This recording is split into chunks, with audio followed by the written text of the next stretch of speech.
फिल्मी किस्से बाय राकेश में आपका स्वागत है। आज के एपिसोड में अजीत की बात करेंगे। हमारी फिल्म इंडस्ट्री के सबसे पॉपुलर विलेंस में अजीत का नाम बहुत ऊपर आता है। उनका कपड़े पहनने का अंदाज, उनकी पर्सनैलिटी, उनका डायलॉग बोलने का अंदाज, हमारी फिल्मों के सबसे पॉपुलर डायलॉग्स में से अजीत के बोले डायलॉग भी बहुत फेमस हैं।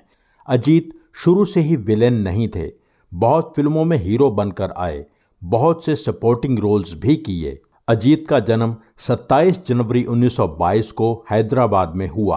पिता का नाम बशीर अली खान, माँ का नाम सुल्तान जहां बेगम। अजीत का असली नाम है हामिद अली खान। पिता निज़ाम की सेना में काम करते थे। हामिद अली का एक भाई और 2 बहनें थीं। हामिद अली शुरू से ही अपनी खूबसूरती और पर्सनैलिटी के कारण स्कूल में फेमस हो गए थे। पढ़ाई में उनका ज़्यादा मन नहीं लगता था। फुटबॉल खेलने का उन्हें बहुत शौक था। उनके बाकी साथी अक्सर उनसे कहते थे कि तुम्हें फिल्मों में जाना चाहिए। 10वीं पास कर चुके थे, कॉलेज में थे और पढ़ाई में इंटरेस्ट बिल्कुल नहीं था। एक दिन अपनी किताबें बेचकर बम्बई जाने की टिकट ले ली। पिता से कहने की हिम्मत नहीं थी। पिता की नज़र में फिल्मों में काम करने वालों की कोई ज़्यादा इज्जत नहीं थी। अपने घर में बिना बताए अजीत ट्रेन में बैठ गए और बम्बई के लिए रवाना हो गए। एक अनजान आदमी के लिए बम्बई में पैर जमाना कितना मुश्किल होता है, ये आपको पता ही है। शुरू में अजीत कुछ बाकी गरीब लोगों के साथ बड़े बड़े पाइप्स में ही सोने लगे। वहाँ गुंडे उन गरीबों से पैसा वसूल करने आते थे। अजीत ने पैसा देने से इनकार कर दिया तो हाथापाई हो गई। अजीत स्ट्रांग थे और गुंडों की पिटाई कर दी। गुंडे भाग गए। उन गरीब लोगों में अजीत हीरो बन गए। इस दौरान वो फिल्मों में भी काम तलाश कर ही रहे थे। एज जूनियर आर्टिस्ट उन्हें काम मिलना शुरू हो गया।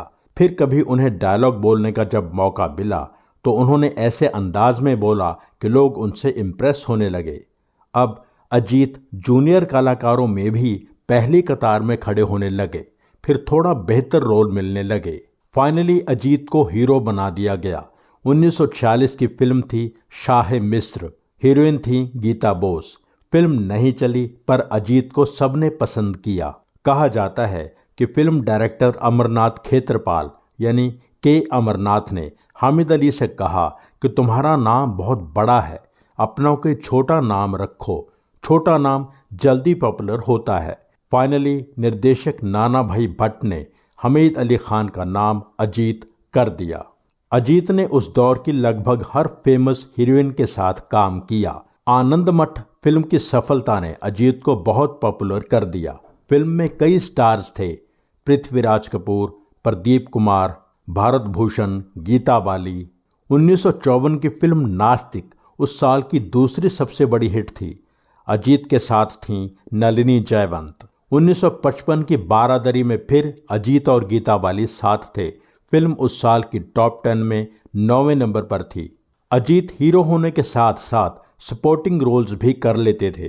कई फिल्मों में उन्होंने सपोर्टिंग कैरेक्टर्स प्ले किए। नया दौर और मुगल आजम में दिलीप कुमार के होते हुए भी अजीत ने अपनी मौजूदगी दर्ज की।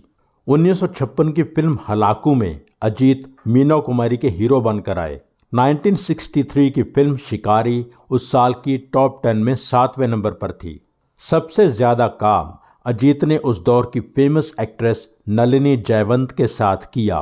1954 में नास्तिक, 1956 में 5 फिल्में भारती, 26 जनवरी, इंसाफ, आन बान, दुर्गेश नंदिनी। 1957 में 2 फिल्में कितना बदल गया इंसान, मिस बॉम्बे। 1958 में मिलन, 1959 में माँ के आंसू, 1962 में गर्ल्स हॉस्टल, 1965 में बम्बई रेस कोर्स। अजीत अक्सर अपने दोस्तों के साथ ताश खेलते थे, जिनमें राजेंद्र कुमार भी थे। राजेंद्र कुमार की फिल्म सूरज की शूटिंग शुरू होनी थी पर कोई विलेन फाइनल नहीं हो रहा था।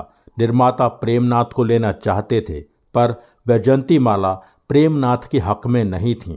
राजेंद्र कुमार ने ताश खेलते हुए अजीत से कहा कि तुम सूरज में विलन का किरदार निभाओ, अपनी एक्टिंग का एक अलग रूप पेश करो, क्या पता इस तरफ तुम्हें और ज़्यादा सफलता मिले। और वही हुआ। अजीत विलेन बन गए और सबको पसंद आए। शानदार पर्सनैलिटी और डायलॉग बोलने का एक ख़ास अंदाज उनके पास पहले से ही मौजूद था। सूरज 1966 में आई और सुपरहिट रही। अब अजीत को नेगेटिव रोल्स भी मिलने लगे और उस दौर में अजीत की खास फिल्में रहीं आदमी और इंसान, प्रिंस, जीवन मृत्यु, धरती, परायाधन। वो कई फिल्मों में एज विलन काम कर रहे थे, पर असली पॉपुलैरिटी उन्हें 1973 से मिलनी शुरू हुई। जब अजीत फिल्में छोड़ने की सोच रहे थे तो लेखक जोड़ी सलीम जावेद ने उन्हें जंजीर का ऑफर दिया। ये किरदार पहले की हिंदी फिल्मों का टिपिकल विलेन नहीं था, इसका अंदाज अलग था।